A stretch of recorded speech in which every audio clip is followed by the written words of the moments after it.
Condensed Bat-Supe in 30 seconds.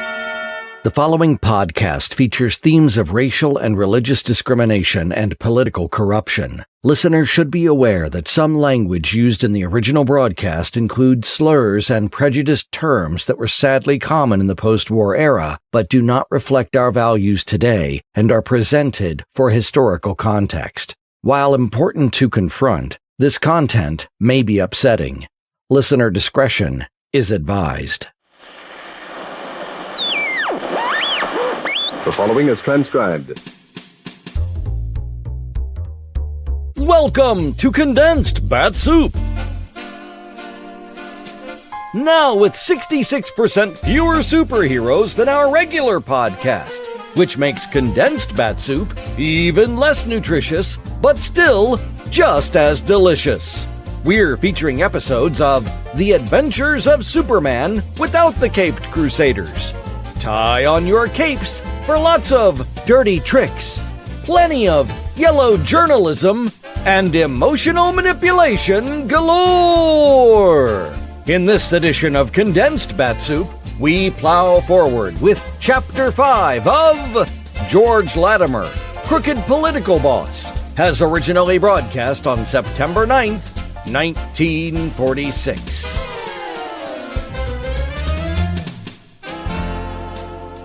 Faster than a speeding bullet. More powerful than a locomotive.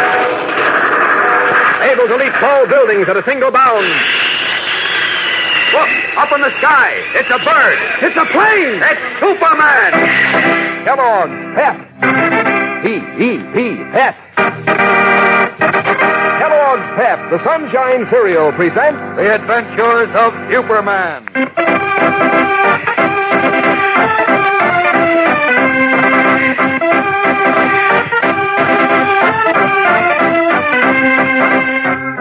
Today, Superman is faced with a serious situation involving the possible necessity of breaking the law in order to save the lives of two ex-GI victims of a bigoted political machine.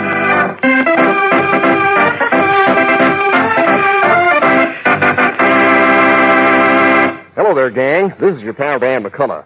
Say, with school starting, it won't be long before you fellows and girls will be going in for all kinds of school games and activities. And how are you going to show up at your best unless you eat a good breakfast? I mean, now's the time, more than ever, to pack a good bowl of Kellogg's Pep under your belt. Every single dish of Pep gives you solid whole wheat nourishment plus. And these crisp, delicate golden flakes of Pep taste so downright terrific that you want to eat hearty. They're so strictly delicious, they're fun to eat. And for an extra bonus of fun, just take a look inside your next package of Pep for your prize, your surprise prize, because you may find an exciting colored cardboard model of a fighting plane, easy and fun to assemble. There are 7 model planes you can collect. Or you may find one of 24 full-color bird pictures with a description to help you identify each of these birds when you see it. Or your Pep prize might be a bright-colored comic button picturing one of 18 famous characters straight out of the funnies to pin on your beanie cap or your jacket. Yes, all 3 kinds of Pep prizes are super. So ask Mom to get you Kellogg's Pep, the Sunshine Cereal, and look for your prize inside the package.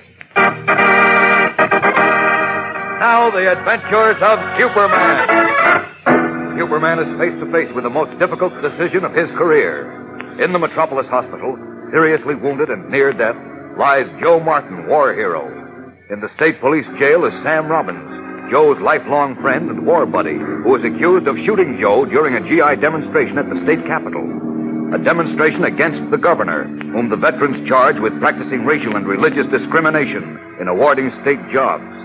In his guise of Clark Kent, Superman has just learned that Joe Martin is asking for Sam, and that the doctor feels that Sam's presence at the bedside might save Joe's life. And so the Man of Steel has had to make a great decision, whether or not to violate the law and free Sam from jail. As we continue now, resolved to make one final effort on the side of law and order, Superman speaks to State Police Headquarters, where we find him pleading with Sergeant Adams. Listen. I never asked a favor before, Sergeant, but I'm asking one now in the name of justice and humanity. Parole Sam Robbins in my custody for 1 hour. I'll promise to bring him back. I can't do it, Superman. We're holding Robbins on an assault warrant.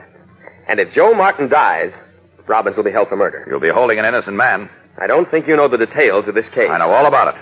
And you still think he's innocent? I'm sure he is. And if you let me take him to the hospital now, I may be able to prove it. How? Joe Martin is partially out of his coma, and he's been calling for Sam. The doctor thinks Sam's presence might pull him through the crisis. Well, if you put it that way. That's the way it is. Besides, I promised to bring Sam back here within 1 hour. And have you ever heard of Superman breaking his word? Oh, no, of course not. You've been of tremendous help to the police. Then what do you say? Okay. Good boy, Sergeant. Come on down to the cell block with me. Right.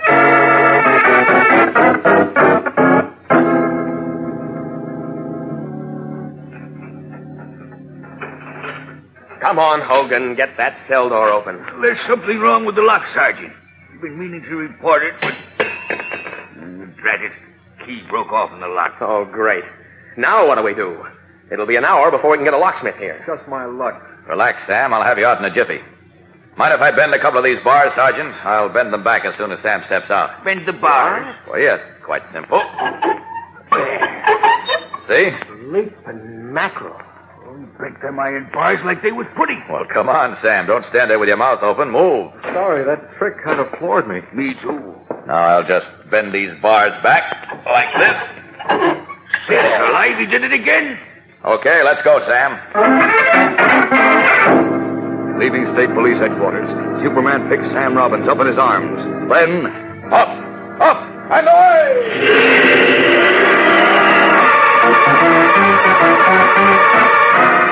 Leaping high into the air, the Man of Steel rockets across the great city to the Metropolis Hospital, where he sets Sam Robbins down and disappears.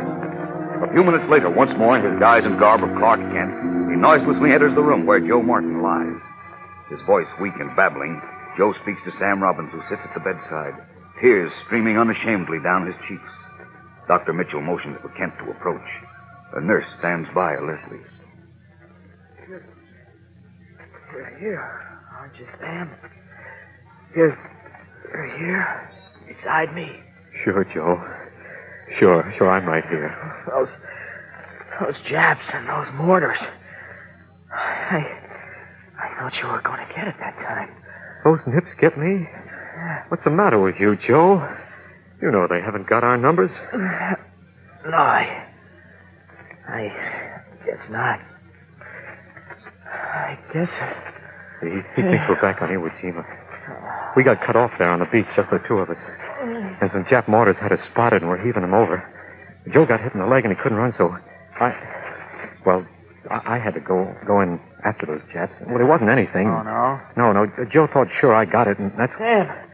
Sam! Yeah, Joe, I'm here. Oh, I'm sleepy. I think I'll take a nap. You'll stick around, won't you? Yeah, sure. You go to sleep, kid. I'll be right here. Yeah. Doctor! Doc! Hey. Joe's gone. No, he's not. He's lost consciousness again, but as a matter of fact, his pulse is stronger than it was before. Oh, you mean it, Doc? You're not kidding me. Yes, I mean it. Your visit has helped him tremendously. I can't say for certain yet, but I really think he has a good chance to recover now. Oh, that's wonderful, Doctor. He better recover. He better. If he doesn't, I swear I'll get the guy who shot him. I swear I will if I have to come back from the grave to do it. Easy, Sam, easy. I'll have to ask you gentlemen to leave now. I'll take you to the door. Okay. Come on, Sam. I know, Mr. Kent. Back to jail. Yes, but just for a little while. Yeah, you hope.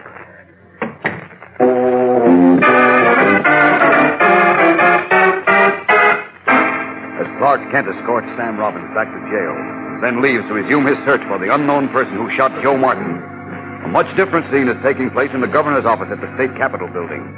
There, immaculately groomed, a fresh pink carnation in his buttonhole, big George Latimer, the state political boss, removes a cigar from his mouth, smiles at Governor Frank Wheeler.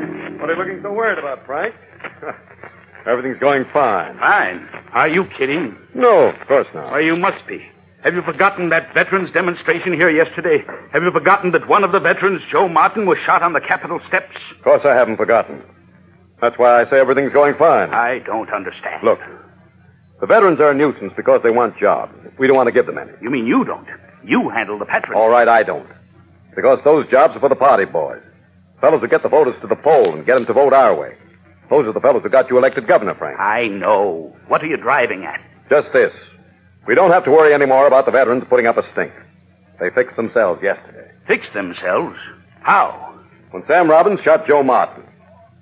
You see, Robbins is a foreigner. No, he isn't. He's an American citizen. He fought in the war. Even got a couple of decorations. So what? He's a Jew, isn't he? Well, yes, but... To us, he's a foreigner. So are a lot of other veterans at that demonstration. Catholics and hunkies and Italians and Negroes.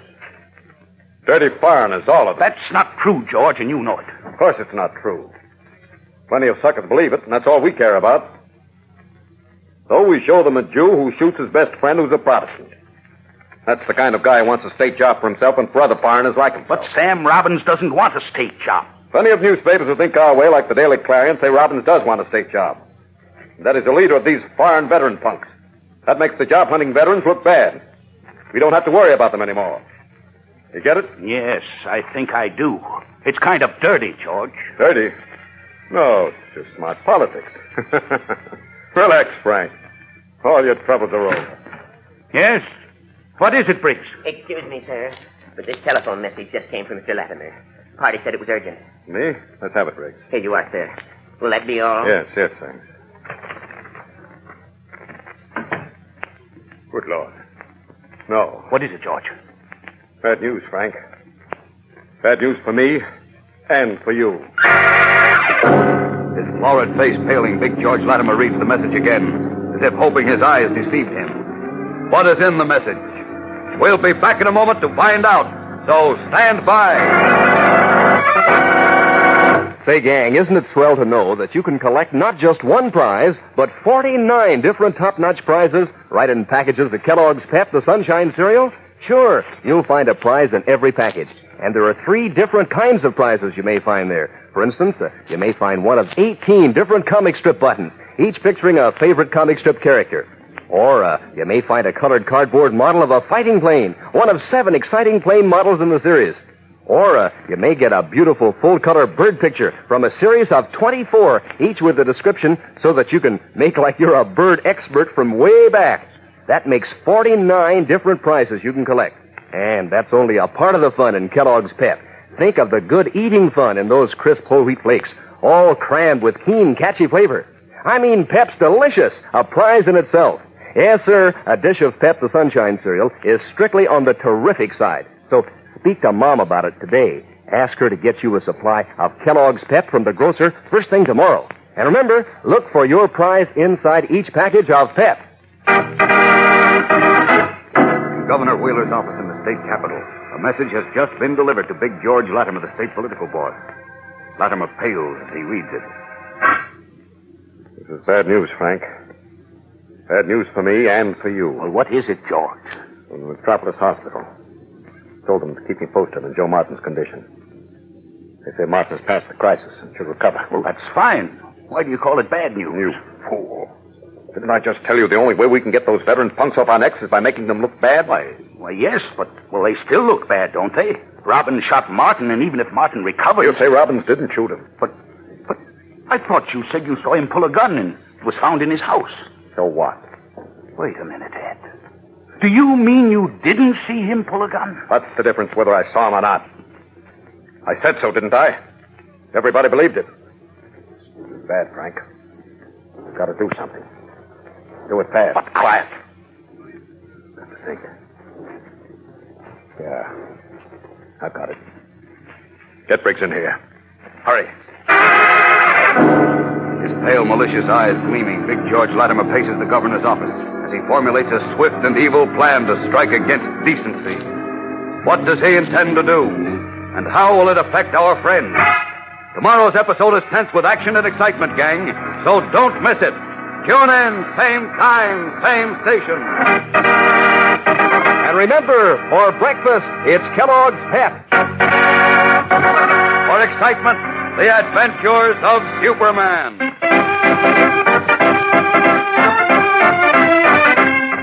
Superman is a copyrighted feature appearing in Superman DC comic magazines and is brought to you Monday through Friday at the same time by Kellogg's Pep, the Sunshine Cereal.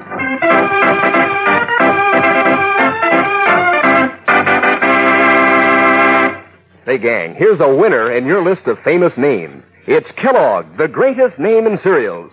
Kellogg, as in Kellogg's shredded wheat. What a treat for breakfast. Plump, tender biscuits of whole wheat, toasted just right. Full of natural nut-sweet flavor, too. And are they crisp? And here's what else you get in Kellogg's shredded wheat. Grand whole wheat nutrition. Biscuits made to fit the bowl. And 15 biscuits in every package. Tell Mom you'd like Kellogg's shredded wheat. And be sure to be with us tomorrow for the thrilling adventures of Superman. This is the Mutual Broadcasting System.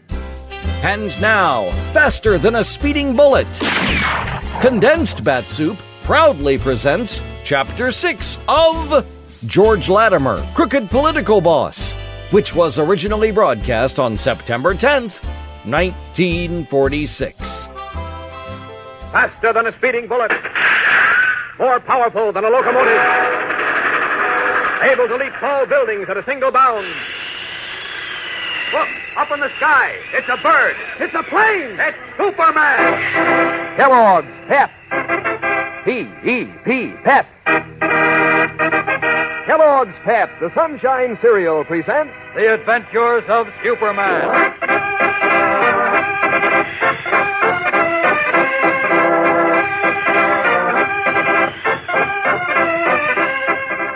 Today, while the Man of Steel proceeds toward proving Sam Robbins' innocence, crooked political boss Big George Latimer learns to his unhappy amazement that Joe Martin may recover.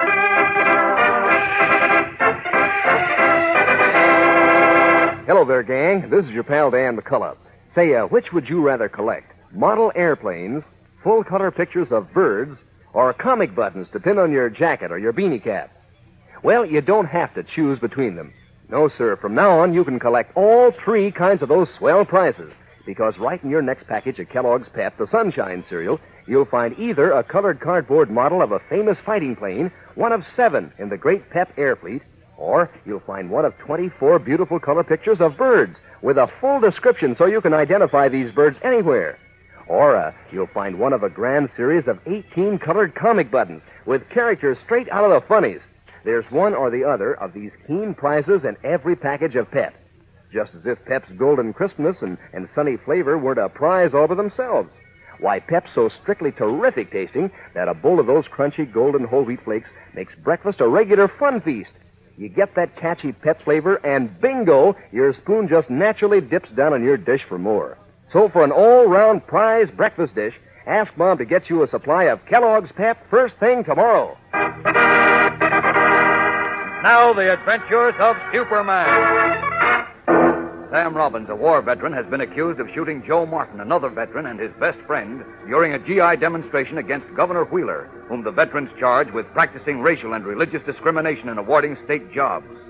Although strong circumstantial evidence has been produced against Sam, Clark Kent believes he is the victim of a sinister plot by persons as yet unknown. Big George Latimer, the state political boss, who had first directed suspicion against Sam, became concerned when he learned that Joe Martin might recover and deny that Sam Robbins had shot him. And so, as we continue now, Lippy Williams, police reporter for the Metropolis Clarion, a sensational scandal newspaper, has arrived at the governor's office in response to an urgent summons from Latimer. As Governor Wheeler fidgets nervously in his chair, Big George Latimer addresses Williams. Listen. I'll get this, Lippy. Here's the line I want you to take in the Clarion. Let's play it for all it's worth. Sam Robbins, a veteran, shot Joe Martin, another veteran, because he wanted to make trouble for the governor. Now, wait a minute, You Joe. stay out of this, please, Frank. I know what I'm doing. You follow me, Lippy? Yeah, you said Robbins shot Martin to make trouble for the governor, but I don't get it. Robbins figured the state troopers, whom the governor ordered to disperse the GIs, would be blamed for the shooting. It took place while the troopers were firing over the men's heads. So the rap would be pinned on Frank here, the governor.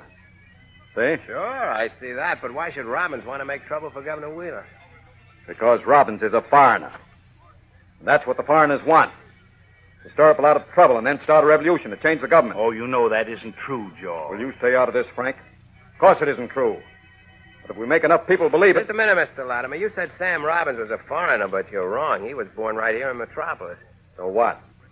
He's a Jew, isn't he? Sure, but that's only his religion. That doesn't make him a foreigner. That's what I've been trying to tell George. What's the matter with you two? Where are your brains? Now, look, George, I have several Jewish Shut up. friends. Lippy, you're doing all right on the Clarion, aren't you? Me? Sure, I'm doing swell. Some of the boys at the newspaper club look the other way when I come in because they don't like the smell of the Clarion, but I don't care. I make more dough than most of them. And you want to go on making that dough, don't you? What are you driving at, Mr. Latimer? Just this. I have a great deal of influence at the Clarion. Sure, I know you have. And if I wanted to have you fired tomorrow, I could. I guess you could. So what? So I'm just reminding you that you're here to listen to me. Not to put up any argument. Okay by me, Mr. Latimer. It's no skin off me what you say about the Jews or anybody else. I was just pointing out the facts. Never mind the facts. I say the Jews are foreigners. And so are the Catholics and the Negroes. Everybody else who isn't a native-born white Protestant. That clear? You sound like those guys who run around in sheets and hoods, but like I say, it's no skin off me. Only, what's the reason for all this, Mr. Latimer? He wants to smear the veterans who are applying for state jobs by claiming they're led by what he calls foreigners. That's right. By fellows like Sam Robbins, who shoot their best friend to get what they want. Oh, so that's the gimmick. You want to get these job-hunting veterans off your neck so you can go on passing out all the soft jobs to your boys. That's none of your business, Lippy. Oh, that's why, That's enough. Hmm? Oh, the governor isn't in on that, huh? I'm not in on what? Look here. What are you two hiding from me? Nothing, Frank. I don't believe it. You admitted to me that you didn't see Sam Robbins pull a gun during the demonstration last night. But you told the police he did. And now Robbins is in jail. If Martin dies, Robbins will be tried for murder. That's just the trouble. Martin may pull through, say Robbins didn't shoot him. That's why I want the Clarion to go to town on this story. I want Robbins so dirtied up and all the other foreigners with him that even if Joe Martin does recover and says Robbins didn't shoot him, nobody will believe him. Now, wait. I get it. You want Robbins tried on the front page of the Clarion and condemned before Joe Martin can get into the witness box and clear him. Now you're using your head. I refuse to be a party to a rotten deal like that. You listen to me, George Latimer. You may have been instrumental in having me elected governor. May have been. All right, your political machine did elect I me. elected you. And I can break you. Don't forget that. What do you mean? Just try stepping on my toes, and you'll find out what I mean. Okay, Lippy. Get going. I want a story on the first page of the Clarion that'll set this state on its ears. I'll give it to you if it's okay with my boss. Don't worry about your boss. He'll do what I say. I'm on my way. So long, fellas.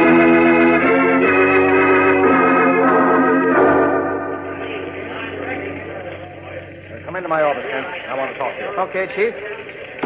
Did you see the latest edition of the Clarion? No, I didn't. I've been too busy. What now? No, here. Read it. Thanks. Joe Martin shooting a foreign plot.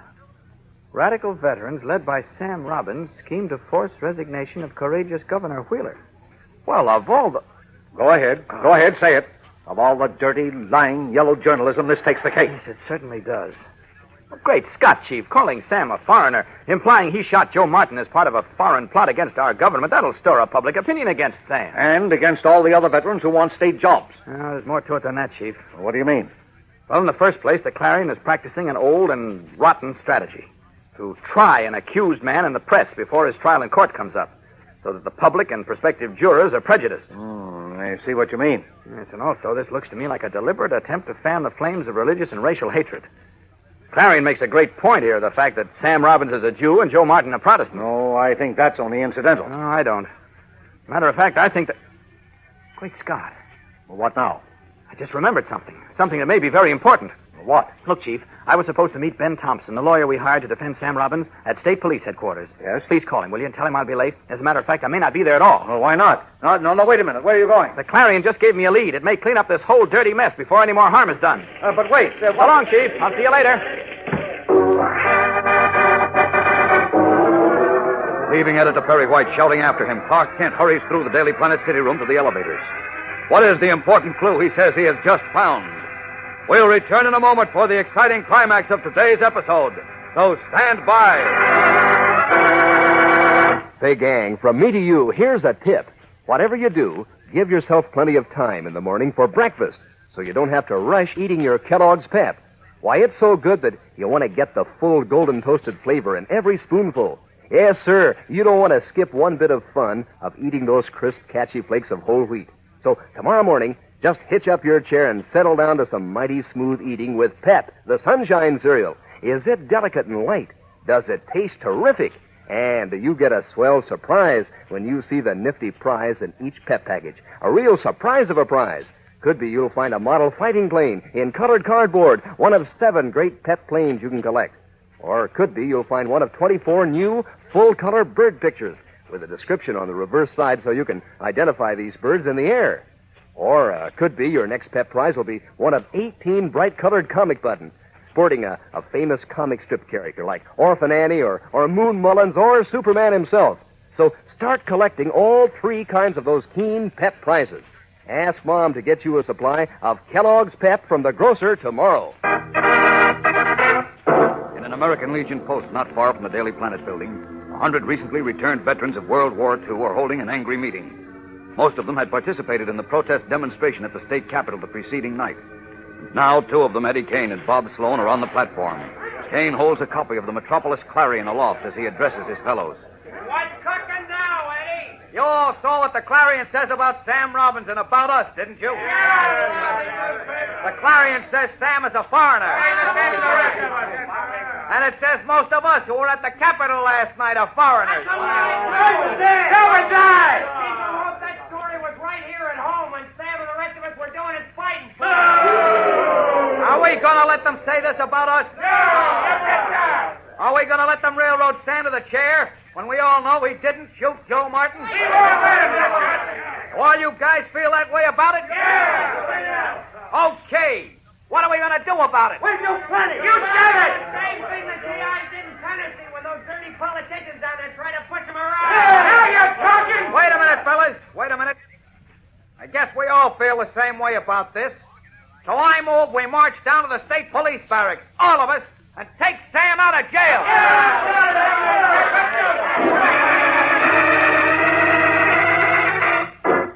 Leaping from their chairs, the veterans fall into columns of 4, march out of the Legion post behind Eddie Kane and Bob Sloan, and head for the barracks of the state police. Marching proudly, fully 100 grim-faced veterans march on toward the jail. And as they march, a flash of what is afoot comes over the teletype in the state capitol building and is immediately rushed to the office of Governor Wheeler, who reads it and pales.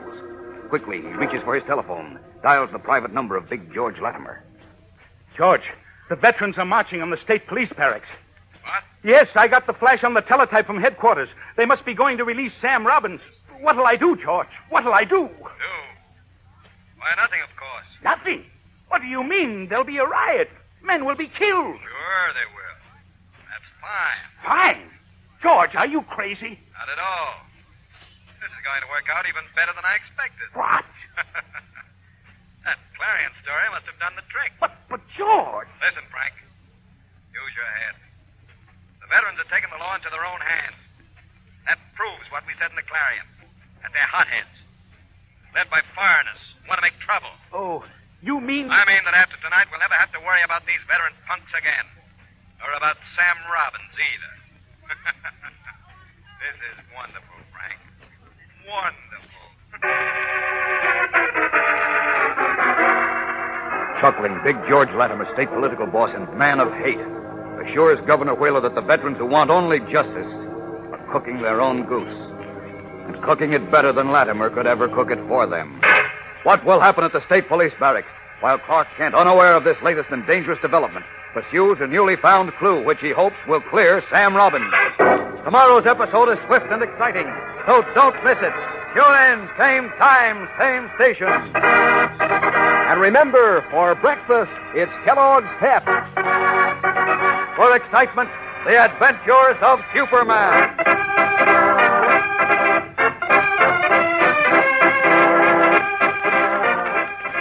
Superman is a copyrighted feature appearing in Superman DC Comic Magazine and is brought to you Monday through Friday at the same time by Kellogg's Pep, the Sunshine Cereal.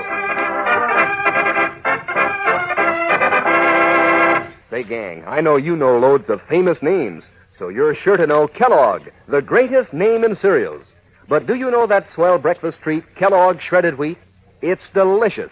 You see, Kellogg picks out finest whole wheat, toasts it to natural nut-sweet goodness. Kellogg packs 15, 15 tender plump biscuits in every package. And Kellogg sees to it that you get the grand nutrition of whole wheat in biscuits made to fit the bowl. Ask Mom to get you some Kellogg shredded wheat. And be sure to be with us tomorrow for the thrilling adventures of Superman. This is the Mutual Broadcasting System. It's time for a Condensed Bat-Supe Extra Helping, because sometimes heroes get a little lippy. Neighborhood butchers have found themselves at the mercy of a protection racket, and they've pooled their resources to hire a wisecracking private eye to put a stop to it. But will he be able to pull it off when the stakes get high? Find out in Butchers and Protection Racket from Richard Diamond, Private Detective, as originally broadcast on January 7th, 1950.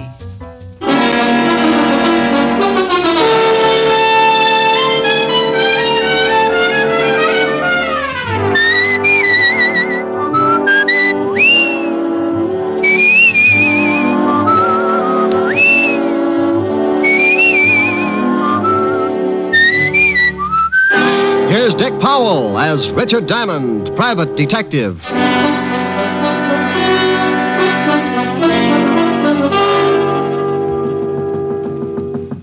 Yep, door's open. Mr. Diamond. Well, Angelino, come in. I didn't know whether you were busy or not. If you didn't hear the drums, you know I'm not busy.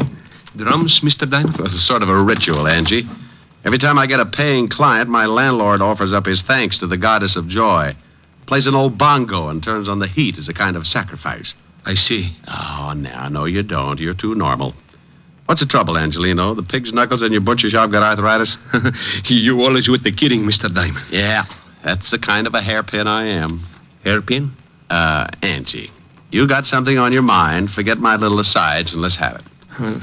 I got the big problem, Mr. Diamond. Oh, you mean something's wrong and you can't pay me to take care of it? Oh, no, I can pay. Oh, well, then you haven't got a problem. You slip me the cash and I'll move in on your worries. Well, you see, it's like this. I come to you as a sort of representative for all the other butcher shops, the independent ones. I ain't the only one that's worried. So all the butchers got together last night and decided to do something about it. I hate to be a nag, but do something about what? We all been paying money to a protective association. Oh? Yeah, every week a couple of guys come around and collect. If we don't pay, we get our shops busted up. And if that ain't enough, we get our heads busted too. See, I still got 3 stitches right here on the top of my head. Wow, nice job. What'd the doctor use, a loom? I got this last week when those 2 guys come for the money. I couldn't pay, so one of them hit me with a blackjack. You're lucky you didn't use one of your salamis. Might have been a job for homicide. He knocked me out when I come to. My shop was a mess. There was a note saying that they'd be back. Well, you better go to the law, Angelino. They'll give you good protection and won't cost you a thing. We discussed that at the meeting, but we decided it was too dangerous. We've been warned that if we go to the police, we'll get hurt bad. We got the families, Mr. Diamond. We can't take the chance. Yeah. Tell me, have these 2 Garniffs been back to see you? Garniffs? Oh, Angie, you're going to be a lot of trouble. Garniffs, hoods. Hoods? Gangsters, bad little boys. Oh, no, they ain't been back. Not yet. Well, for you or a Rockefeller, my fee's the same, Angelino. $100 a day in expenses. We took up a collection. I only got $100. Oh. Why does this always happen to me? I'm going to end up making Simon Legree look like Snow White. You only got 100, huh? Yeah, but we thought of something. If it costs more, you can take it out in trade at any of the butcher shops. Well, it's liable to run into a lot of ham hocks. It's the only way we can pay you. So I'll throw a barbecue. Let's go, Angelino. Where do we go? Well, you and the rest of the butchers have not only hired yourselves a private detective, but you've got a new addition in the Butchers' Union. You mean you... Yeah. Come on.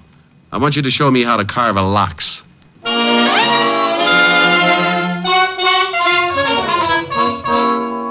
Well, that's what happens when your reputation gets around to the butcher shops. I'd been buying cold cuts from Giuseppe Angelino for the past 2 years and telling him what a great detective I was. I should have known he'd never take my word for it, so now I had to prove it. His shop was over on 10th Avenue, so we walked over and went in. He took me around behind the counter and handed me a white apron. I don't get it. Why you want to be a butcher? Well, Angie, you want me to get a line on these 2 guys who do the collecting, don't you? Sure. Well, I can only think of 2 ways I could watch them and not look suspicious. Make like a butcher or crawl in with the ground round? Huh? Think what would happen if someone looked down for the price of ground round and caught it staring back at them. Oh, that's a good one. That's pretty good. Oh, now, come on, Angie. It wasn't that funny. You got my $100, ain't you? It's a riot. Yeah. Well, come on. Let's show me what happens with this butcher racket. Customer. I'll show you later. Oh, nothing like learning fast. Let me handle the sale. Think you can? Here she comes. Good morning, Mrs. Hennessy. Oh, good morning, Mr. Angelino. Business must be good. I see you have a new butcher. Yes. This is a Mr. Hangtooth. Hangtooth? Hangtooth? Good morning, Mrs. Hennessy. Something I can do for you? Oh. Yes. How much is the lamb shoulder today? Yes. Which one? What? Look, maybe you better let me take... Relax, Angie. I'll make it. Which shoulder would you like, Mrs. Hennessy? Well, is there any difference, young man? Oh, yes. You see, this lamb is really a ram. A ram? Oh, sure. You hurt his shoulder playing against the Eagles 2 weeks ago. We're also selling his shoulder pads at 21 cents a pound. Mr. Angelino. You'll find him hanging in the back with the spare ribs. Now, if you can tell me which shoulder you want, I'll wrap it up and send it off tackled between the liver and the knishes. Well, I never... Well, of course you haven't. That's the trouble with you people. Now, here's a nice little ram that played his heart out. Oh, by the way, the heart is a special today, 11 cents a pound. Angie. Is she gone? Like a laundry in a tornado. What for do you want to do that, Mr. Diamond? She was one of my best customers. I wanted to get her out of here, and I wanted to get her out in a hurry. But why do you have to do it like that? Not a lamb, a ram. Which shoulder do you want, Miss Hennessy? Look, Angie, I'm sorry, but you can explain it to her later. Just as she came in, I spotted 2 guys heading this way. When they saw her, they backed off. They're standing across the street right now. Where? Right over there, in front of the cigar store. Hey, one of them has got a hatchet. Oh, no, not that one. You're looking at the Indian. Over there. Oh, yeah. That's them. That's the 2 guys who hit me on the head. They're the ones who come around to do the collecting. Well, they're coming again. You better duck. I'll take care of it. You be careful. They're pretty rough monkeys. Go on, now, beat it. They're almost here. Yeah. I'll be in the back. One meatball, I got you under my skin. Well, good morning, gentlemen. What can I do for you? Where's Angelino? Oh, well, he's out buying some old buffalo. I'm the new assistant. Buffalo? Red, shut up. And get your hand out of the pickles. All right, now tell me, new assistant, when'll he be back? Well, that's hard to say. These buffalo are in Wyoming. Oh, yeah. Carl, I think this guy's trying to be funny. You win yourself a lamb chop. How'll you have it, with or without the bloomers? You know something, Red? I think you're right. What's your name, laughing boy? Hangtooth. Hangtooth? Oh, I'm going to have more fun with that. It throws everybody. Well, look, Hangtooth. You know who we are. How many guesses? You won't even need one. We're in a hurry. We're collectors. We put all the scraps out in the back in a can. You can't miss it. I don't like you. Well, I have a friend. Maybe we could double date. Look, let's stop the clowning. If Angelina didn't tell you about us, it's going to be too bad for you. We're here for some money. We get it every week. $25. Yeah. Last week, Angelino didn't have it, so he accidentally hit his head. We figured that all that blood would make him remember it this week. Well, I'm sorry, friend, but Angie didn't say anything about it. Tell me, what does he pay you boys for? Oh, little things. Protection, mostly. You see, if he paid us last week, he wouldn't have hit his head. You know something? I know a big fat cop who would just love to hear all about this protection Angie's paying you for. You do, huh? Yeah, I do, huh? Well, look, seeing as how you're a new boy around here, maybe we ought to tell you first. Why don't you do that? Let's go in the back. I like it here. I listen better. You do, huh? Is that all you guys can say? Now get out from behind that counter. Oh, I want to explain the thing to you. Yeah, go on, Red. Explain it to Mr. Hagtooth. Hangtooth. You'll have to pardon him. He don't hear so well. How's your hearing, Hangtooth? Depends on what I'm listening to. If it's dull, I might end up with an ear trumpet. You might end up with one whether it's dull or not. Now, seeing as how you're working for Angelino, you're going to need protection, too. So let's have the $25. I want to know what I'm buying. Sure. Here. Oh, now, don't you know it isn't nice to go around breaking up showcases, and especially with that nasty old sap? Well, you never know when things are going to get busted, see? Now, don't you think you need protection, Mr. Hangtooth? Tell you what I'll do. I'll pay you for protection if you'll pay me. Pay you? For what? Well, you never know when things are going to get busted. Like your jaw, maybe. Why, you... Hey, Carl, help me. Yeah, sure I'll help. This looks like my head breaking, Dave. Got his legs. All right, hold him. I'll tap him good. Give it to him again. Oh, he's a rough one, ain't he? Yeah. Kick me in the mouth, will you? Hey, Red. Let me try that, huh? Hangtooth turns such a pretty color when you kick him like that. He's out. You think he gets the idea? Maybe not right now, but when he wakes up, he's going to have a sore head to remind him. Come on, we'll come back for Angelino later. Well, you can't really blame brave little old me for going to sleep at that point. One I could have handled, but in that cramped space behind the counter with both of them coming from different directions, I had to give up sooner or later. And I did for about 20 minutes. When I finally snapped out of it, I looked up and saw 3 heads staring down at me. 2 herring with Angelino in the middle. You all right, Mr. Diamond? Oh, Angie, do you always ask people that right after they've lost their blood? Here, let me help you get up. Oh, swell. Now, look for my eyes, will you? I didn't know what to do. I guess I should have called the police. Oh, why, Angie, you're really beginning to think for a change. Oh, let me sit down. But when I thought about calling the police, I also thought about my family. Those 2 men might have beat up my family just like this. Yeah, I guess you're right. You take the $100, Mr. Diamond, and forget about this. It's too dangerous. When they come back, I'll pay them the money and nobody gets hurt. Look, I can understand why you're scared, Angie. Those 2 headhunters aren't kidding, but you can't let them get away with it. I can, and I will. I ain't taking no more chances. First, they bust up my shop, then they bust... No, thanks. I've had enough. Okay, Angie. Here's the 100. No, that's yours. And then say it's a present. Buy yourself some new glass for the counter. What are you going to do? Well, now I got no obligation, Angelino. Just a sore face and a nasty disposition. I won't get back to normal until I find those 2 guys and tie their necks in a bow.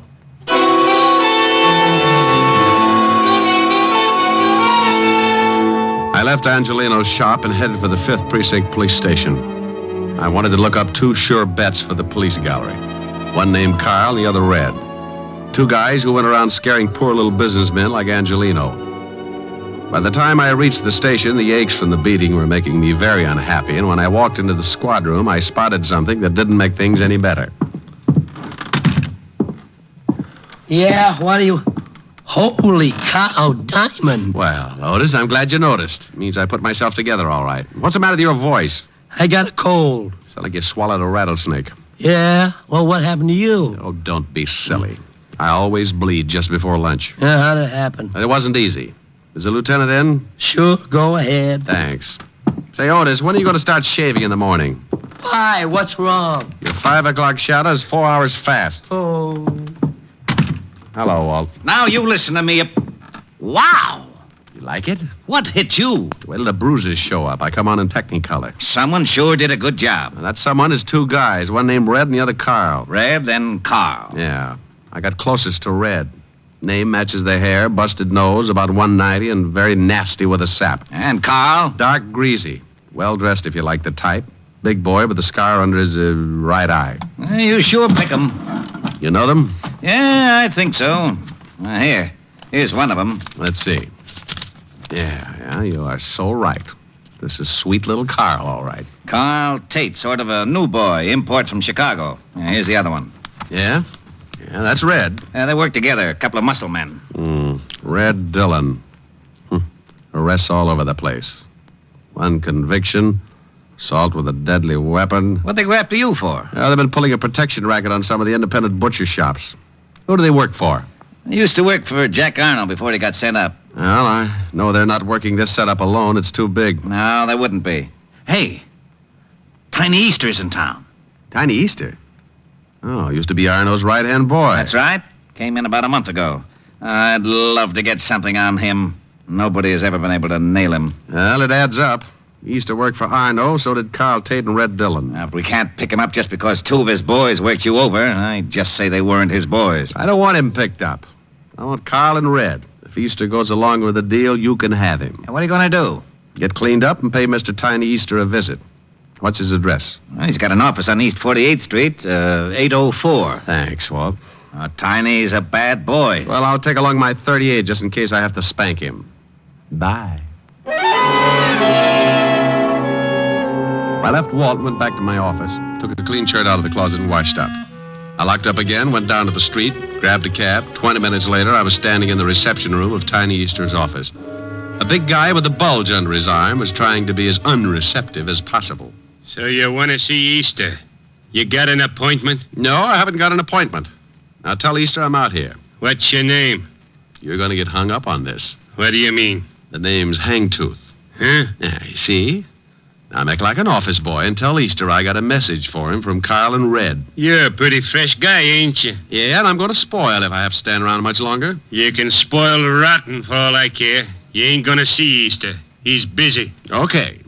You know, you get so excited you'll ruin your stomach someday. I don't think so. You don't, huh? Skeptic.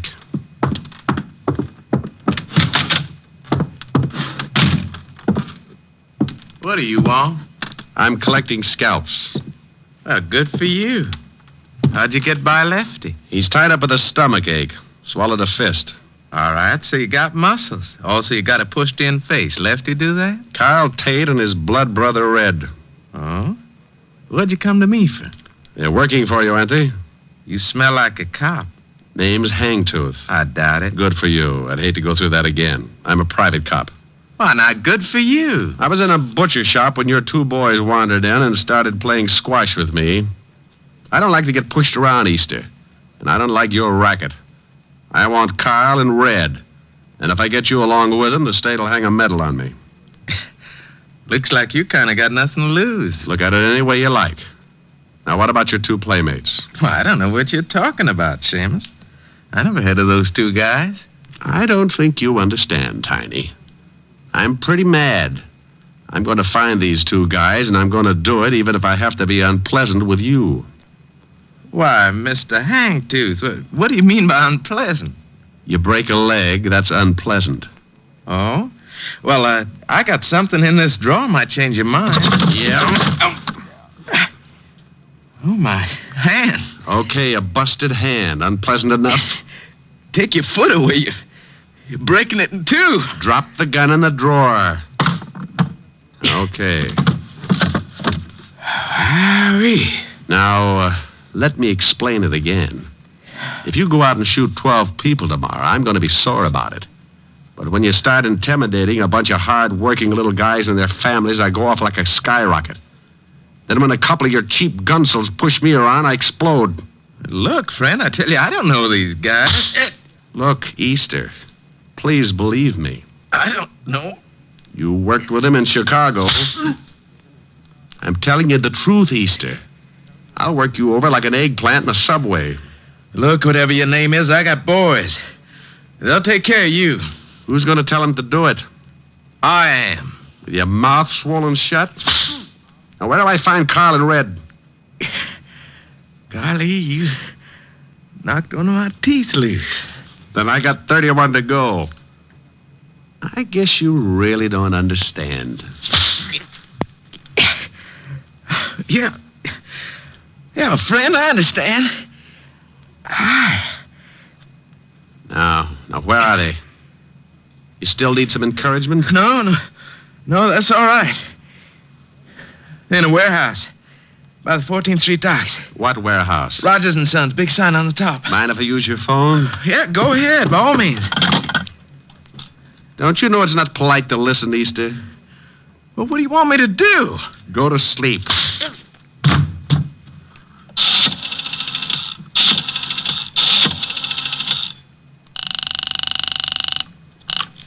Homicide, Lieutenant Levinson. Walt, Rick, I'm up at Easter's.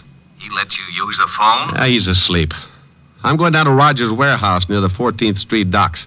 Carl and Red are down there. May need some help. I'll be right down. You better hop down here to Easter's and pick him up first. On what charge? I'll give you a charge after I see Red and Carl. Now step on it. But.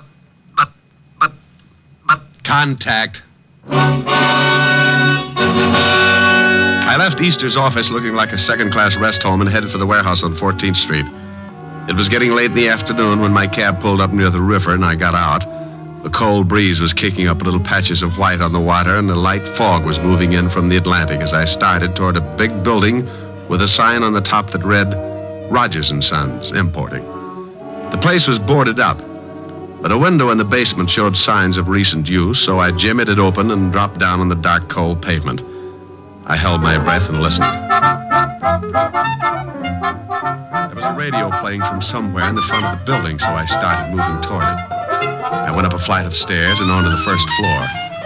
The radio was louder now, and I could make out an office door with a small light shining under the crack at the bottom. I moved up close and listened. Hey, Carl. Yeah? Shut off the radio. Okay.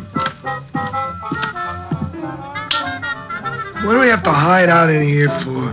Because Easter said to. Besides, we don't know who that guy was we worked over this morning. He might have been a cop. So he was a cop. We worked cops over before. Look, Easter said we should stay undercover for a few days, so we stay undercover. All right, now deal the cards. Oh. Off that top. Get it? That's probably Easter. Yeah. Yeah? Yeah.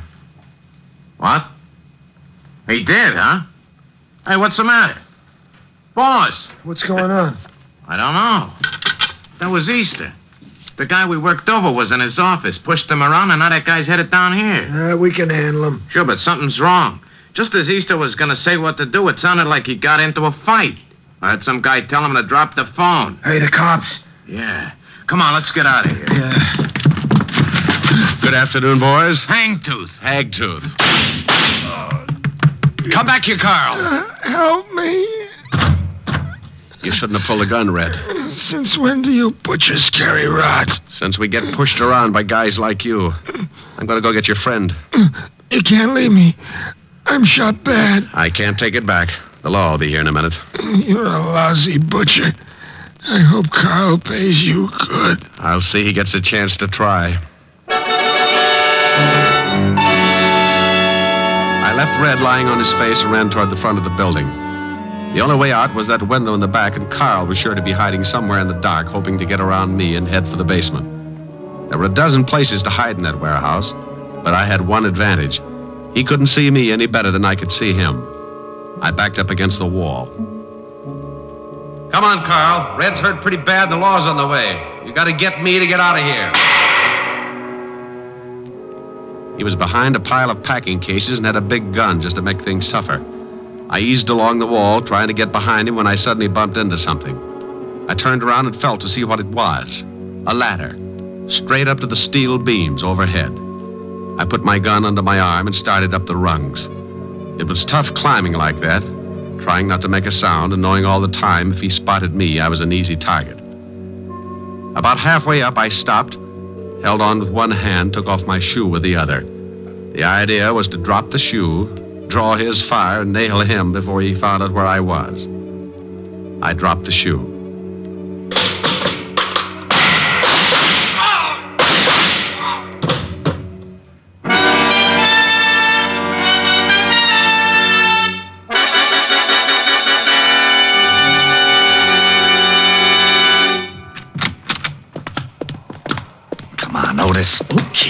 Okay, only take it easy. I can't see nothing, Lieutenant. You can't say nothing either. Shut up. You sound awful. Oh.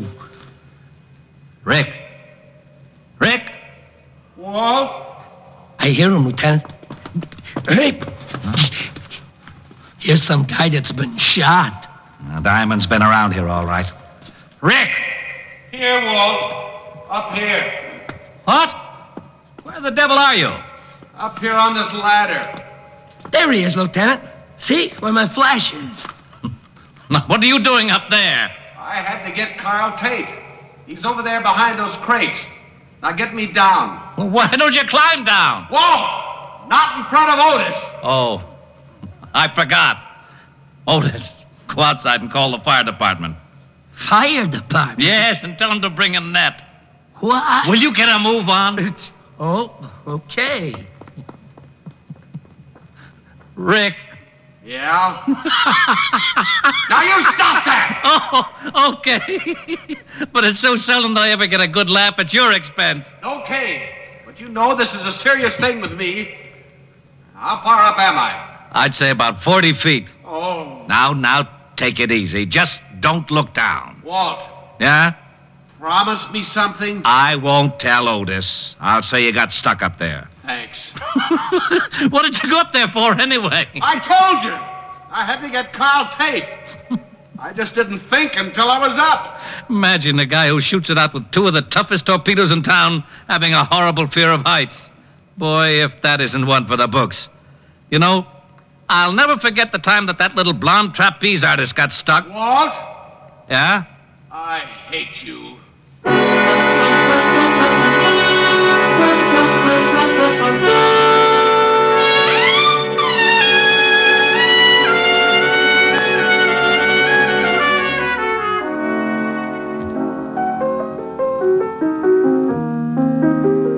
Rick, how's your face? Fine. How's yours? Now you stop that.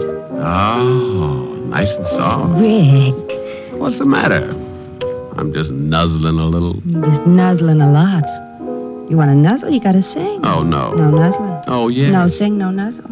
Fiend. Piker. Just a real nuzzle. I think you're after my earrings. No. If I sing? Yes. I was ready. I was listening.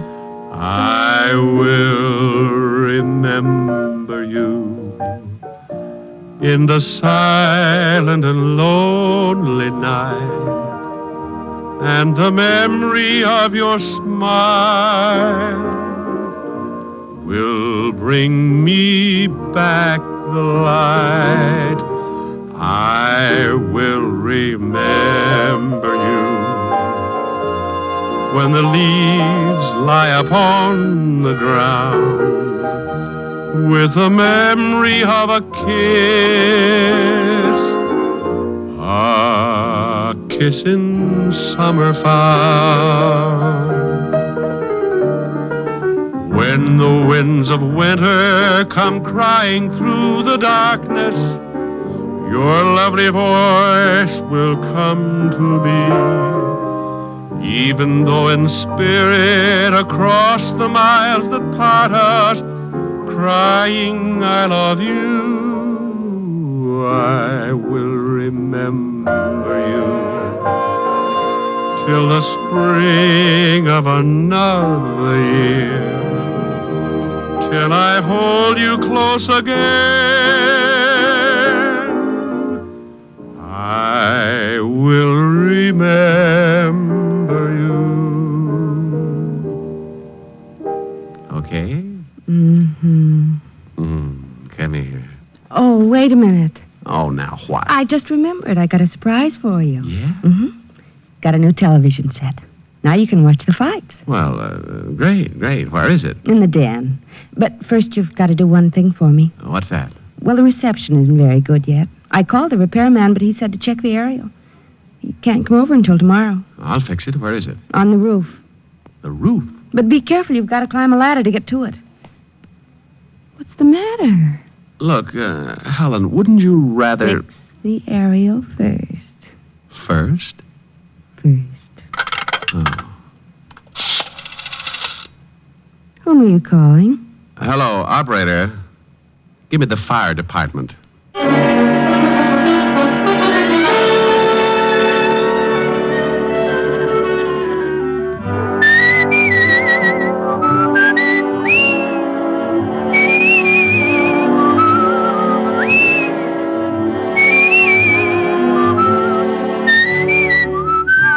You have just heard Richard Diamond, Private Detective, starring Dick Powell. Helen was played by Virginia Gregg, Lieutenant Levinson by Ed Begley. Also in our cast were Wilms Herbert, Nestor Paiva, Paul Frees, and David Ellis. Music was under the direction of Frank Worth. Richard Diamond is written and directed by Blake Edwards. Portions were transcribed. Dick Powell soon will be seen in the screen version of the best-selling novel, Mrs. Mike. Now, this is Eddie King with an important reminder. Richard Diamond will next be heard on Sundays 1 week from tomorrow. Remember, Richard Diamond, starring Dick Powell, will next be heard on Sundays beginning January 15th. Consult your local paper for time of broadcast. What's on NBC tomorrow? The hilarious Phil Harris Alice Faye Show. And for mystery, Sam Spade, directly following Phil and Alice. Next, Hollywood Star Theater with Dorothy Lamour on NBC.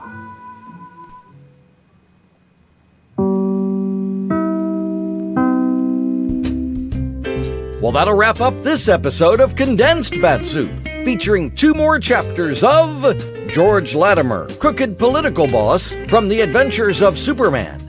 Thank you for listening. Be sure to tell your friends to subscribe to Bat-Supe on their favorite podcatcher. We can also be found on YouTube and Facebook. We'll see you next time for another exciting edition of Condensed Bat-Supe as we bring you more of George Latimer, crooked political boss, and another fine extra helping. Until then, up, and away! Truth is stranger than fiction. And this is the proof. This is Ripley's Believe It or Not.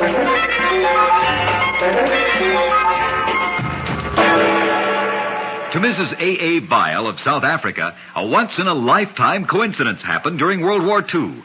Mrs. Bile baked 150 cakes for a detachment of troops stationed in Europe. After she'd finished her baking, she noticed that her wedding ring was missing and concluded it was lost in one of her just-baked cakes. Mrs. Bile sent the cakes off with a note in each, asking for her ring if it were found. The ring was found by Sergeant Ronnie Vile, her own son. Believe it or not.